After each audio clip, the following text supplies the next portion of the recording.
Hello everyone, कैसे हैं आप सब। फाइनल टच एकेडमी में आपका स्वागत है। आप जान रहे हैं क्या, बीपीएससी के माध्यम से आपका टीचर का वैकेंसी जो है बहुत जल्दी ही देखने को मिल गया है, जो कि आपका अगस्त महीना में देखने को मिलना था। लेकिन क्या है कि अभी कुछ मतलब एक तरह से बोल सकते हैं कि चुनावी रणनीति के तहत जो है इस वैकेंसी को पहले ही ला दिया गया है। और ये सरकार की तरफ से ये एक सांत्वना भी दिया गया है कि जो अगस्त में वैकेंसी आने वाला है वो अगस्त में वैकेंसी अपने समय पे आएगा। ये पहले एक मतलब एडिशनल वैकेंसी आपको मिल चुका है, भर्ती मिल चुका है बिहार शिक्षक भर्ती के लिए। इसमें आपको देखने को मिल रहा है कि कुछ वैकेंसी भी देखने को मिल रहा है, जो कि आप समाचार पत्र के माध्यम से अब पता भी चल रहा है। लेकिन ऑफिशियल साइट पे अभी इसके बारे में क्या है, डिस्क्लोज नहीं हुआ है, मतलब ऑफिशियल साइट में अभी इसके बारे में चर्चा नहीं हुआ। लेकिन धीरे धीरे जैसे समय बीतते जाएगा आपको ऑफिशियल साइट पे भी देखने को मिलेगा। लेकिन यहाँ पे हम लोग चर्चा करते हैं क्योंकि अब सरकार ने यहाँ पे ठान लिया है, मन बना लिया है कि एग्जाम जो है मार्च में लेंगे। तो उसके तहत क्या क्या चीज यहाँ पे जरूरी है, क्या क्या चीज आपको जानना जरूरी है, क्योंकि आप भी जो है शंका में है, आप भी कंफ्यूजन में है, उस कंफ्यूजन को दूर करने का प्रयास कर रहे हैं हम। थोड़ा सा देखिए यहाँ पे। तो आप जानते हैं क्या कि अभी जो बीपीएससी टीआरटी 2.0 हो चुका है, अब 3.0 होने वाला है, मतलब तीसरा फेज होने वाला है। इस फेज में यहाँ पे देख लीजिए, सबसे पहले क्या है, सरकार की तरफ से जो भी अभी क्षण के बातें आ रही है उसमें कौन कौन सा फॉर्म स्टूडेंट भर सकता है उसके बारे में हम लोग चर्चा कर लेते हैं। तो सबसे पहले ये है कि जो सीटेट अपीयरिंग कैंडिडेट हैं, जो इस बार आपका 21 जनवरी को सीटेट का एग्जाम दिए थे, उनके लिए यहाँ पे क्या है कि एक सरप्राइजिंग है कि उनका सीटेट का अपीयरिंग कैंडिडेट है, उनका रिजल्ट जब तक नहीं निकलेगा इसमें फॉर्म में अप्लाई कैसे कर सकते हैं। लेकिन सरकार ने भरोसा दिलाया है कि जब आपका सीटेट का रिजल्ट निकल जाएगा तब तक हम फॉर्म अप्लाई करने का डेट देंगे ताकि आप अप्लाई कर सकते हैं। तो यहाँ तो ये फिक्स हो जाता है कि सीटेट अपीयरिंग वाले कैंडिडेट जो है वो अप्लाई कर सकते हैं, इसमें नो डाउट। इस बार जो सीटेट दिए हुए हैं वो अपीयरिंग वाले कैंडिडेट दे सकते हैं। लेकिन वो अपीयरिंग वाले कैंडिडेट ऐसे भी हो सकते हैं जो डीएलएड किए हैं कि नहीं किए हैं, उसके बारे में चर्चा कर लेते हैं। अगर कोई स्टूडेंट जो है डीएलएड या बीएड नहीं कर पाए हैं या अपीयरिंग में है, मतलब कि 4th सेमेस्टर में है, तो उनको यहाँ पे मौका नहीं मिल सकता है, मतलब ये संभावना ये जता रहा है कि नहीं मिल सकता है। तो वैसे कैंडिडेट सीटेट अपीयरिंग में होना चाहिए जिनका कि या तो बीएड या टीचर ट्रेनिंग कोर्स खत्म हो गया है। अगर वो सीटेट अपीयरिंग में है तो ही फॉर्म भर सकते हैं, यहाँ पे ये आपको अलाउ करेगा। दूसरा यहाँ पे है स्टेट वाले विद्यार्थी भी यहाँ है कि उनको पता है कि अभी फॉर्म आपका अभी हुआ है और एग्जाम होने वाला है फरवरी में, मार्च में एग्जाम होने वाला था। लेकिन जब से बीपीएससी का एग्जाम मार्च में होने वाला है तब से बीपीएससी ने बोला है क्या, मतलब कि बीएसईबी ने, कि हम जो है स्टेट का एग्जाम पहले ही कंडक्ट करा लेंगे। मतलब हो सकता है कि स्टेट का एग्जाम आपका फरवरी में ही कंडक्ट हो सकता है। और फरवरी में जैसे एग्जाम कंडक्ट होगा तो इसका मतलब कि इसका रिजल्ट जो है आपको फरवरी के लास्ट में देखने को मिलेगा। और यहाँ पे स्टेट वाले अपीयरिंग कैंडिडेट भी यहाँ पे फॉर्म भर सकते हैं। ये चांस थोड़ा क्या है, बढ़ जाता है। तो यहाँ दो चीज है, सीटेट अपीयरिंग और स्टेट अपीयरिंग वाले फॉर्म भर सकते हैं। बाकी बात, अगर अपीयरिंग का लोचा नहीं है आपके पास, आप सीटेट स्टेट पहले से पास है, तो आपके पास तो मौका ही मौका है। दूसरा बात यहाँ पे ये चर्चा कर लेते हैं कि अभी सरकार की तरफ से जो बातें निकल के आई है, अभी एग्जैक्ट डेट तो नहीं पता है, लेकिन इतना तो है कि मार्च में एग्जाम लेगी, क्योंकि मार्च के बाद सरकार के पास समय है, क्योंकि चुनाव आ जाएगा। फिर आप जानते हैं कि लोकसभा का चुनाव हो जाने के कारण क्या आचार संहिता लग जाएगा, उसमें आप क्या है कि किसी प्रकार का कोई भी एग्जाम कंडक्ट नहीं करवा सकते, किसी तरह का गतिविधि वहां पे क्या है रोक दिया जाता है। तो मार्च में ही एक केस बचता है कि एग्जाम होगा। अगर मार्च में एग्जाम होगा तो सिंपल बात है कि मार्च के पहले आपका फरवरी में आपका क्या है फॉर्म फिलअप होगा। तो इसलिए यहाँ पे देखिए, फॉर्म अप्लाई करने का डेट मिनिमम आप मान के चलते हैं क्या कि 20 फरवरी के आसपास रहेगा। इसी मंथ में 20 फरवरी के आसपास आपका फॉर्म का डेट रहेगा। और फॉर्म मिनिमम आपको क्या है कि कम से कम 20 या 15 दिन का टाइम देगा फॉर्म भरने के लिए। आराम से फॉर्म भरिए। उसके बाद क्या है कि आप जैसे ही फॉर्म भरते हैं उसके बाद क्या हो जाता है, आपको एडमिट कार्ड आएगा। और एडमिट कार्ड आने का मतलब है कि एग्जाम डेट आपका इशू कर दिया जाएगा। और एग्जाम डेट जो इशू का डेट होगा वो मुश्किल से हमको लगता है कि आपको 25 मार्च के आसपास ही देखने को मिलेगा, क्योंकि जानते हैं अभी आपका इंटर का एग्जाम हो रहा है बिहार सरकार के माध्यम से। अभी आपका क्या है कि इसके बाद मैट्रिक का एग्जाम होगा। अब ये सारा एग्जाम जो है आपको स्कूल लेवल पे लिया जाता है, और स्कूल में जब तक सीट खाली नहीं रहेगा तब तक जो है बीपीएससी एग्जाम कहाँ लेगी, क्योंकि बीपीएससी जो भी एग्जाम ऑफलाइन लेती है, और ऑफलाइन एग्जाम लेने में आप जानते हैं कि स्कूल का ही जगह यूज करती है, कॉलेज का ही जगह यूज करती है। तो जब तक वो जगह खाली नहीं होगा तो कहाँ से वो एग्जाम ले पाएंगे। तो यहां से हम लोग ये संभवतः निकाल पाते हैं क्या कि एग्जाम आपका क्या है 25 मार्च के बाद ही आपको देखने को मिलेगा। मतलब 25 मार्च से लेके अप्रैल के फर्स्ट वीक तक आपको एग्जाम देखने को मिलेगा। लेकिन इसमें आते हैं भर्ती के बारे में चर्चा करते हैं कि इसमें कितना भर्ती होने की संभावना है।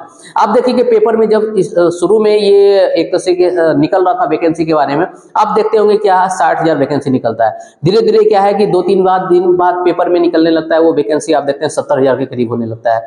कल जो है इंटरव्यू के माध्यम से के पाठक जो है बिहार शिक्षा अपर सचिव के माध्यम से आपको देखने को मिलता है कि वो वैकेंसी आपको 90,000 के करीब भी जा सकता है। मतलब हम ऑलमोस्ट ये देखना चाहते हैं कि वैकेंसी यहाँ वेरी करेगा, क्योंकि जानते हैं कि सप्लीमेंट्री रिजल्ट आपका टीयर 2 का दे नहीं रहा है। टीयर 2 का अगर सप्लीमेंट्री रिजल्ट दे नहीं रहा है तो वो जितना भी रिजल्ट होगा, वो जितना भी कैंडिडेट यहाँ फर्जीवाड़ा में पकड़ा रहा है, वो सारा का सारा सीट आपका अगले वैकेंसी में शामिल हो जाएगा। तो इतना मान के चलने 70,000 तो जेन्युइन है, और साथ में क्या है कि 15-20 हजार वैकेंसी आपका ऐड होगा फर्जीवाड़े के तौर पे या सप्लीमेंट्री रिजल्ट के तौर पे। तो इस तरह से देखते हैं कि वैकेंसी आपका क्या है कि 90,000 के करीब या लाख के करीब वैकेंसी है। और इस लाख वैकेंसी में आप मान के चलिए कि प्राइमरी पीआरटी होगा, पीआरटी के लिए मिनिमम आपको मान के चलिए कि 25,000 के करीब वैकेंसी देखने को मिलेगा आपको, क्योंकि सबसे ज्यादा वैकेंसी आपको पीआरटी को देखने को मिलेगा।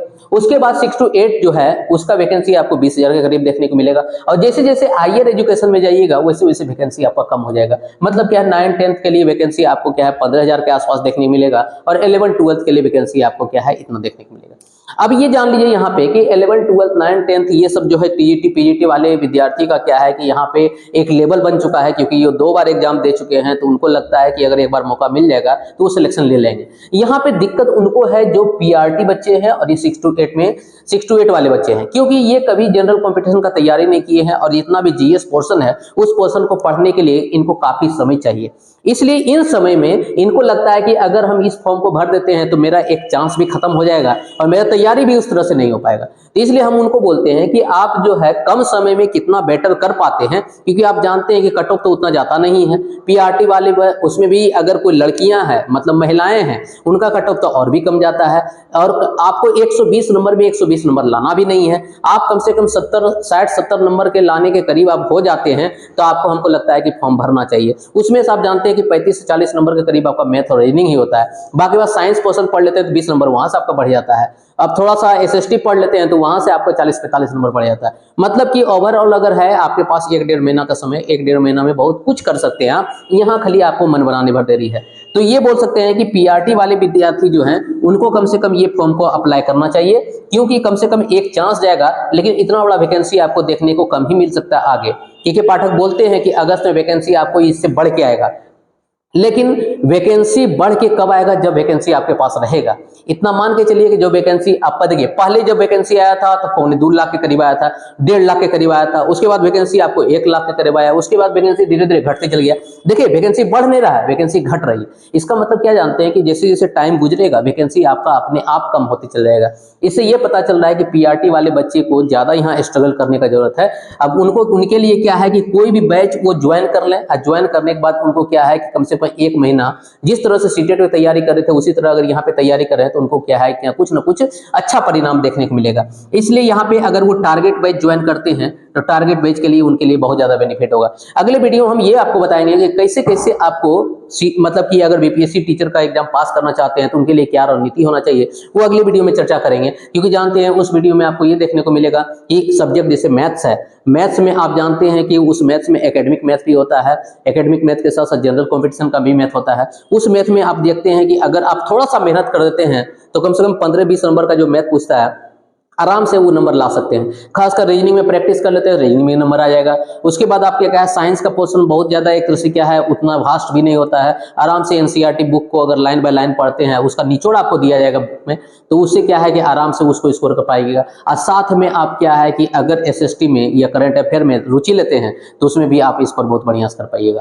तो इन सभी बातों के साथ यहाँ हमको क्लियर समझ में आता है कि आपको पॉजिटिव इंटेंशन के साथ, पॉजिटिव रणनीति के साथ आपको क्या है आगे बढ़ना चाहिए। ये फॉर्म दिया गया है तो इसमें आपको क्या है मिलजुल के जितना भी हो सके तैयारी में आपको जाना चाहिए। तैयारी के बाद इस फॉर्म को भरना चाहिए। अब फॉर्म भरिएगा तो आपको कहीं ना कहीं लाभ देखने को मिलेगा।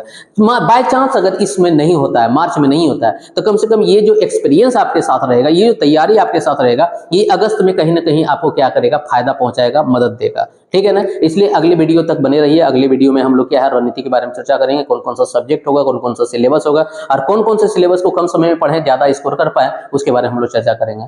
Thank you.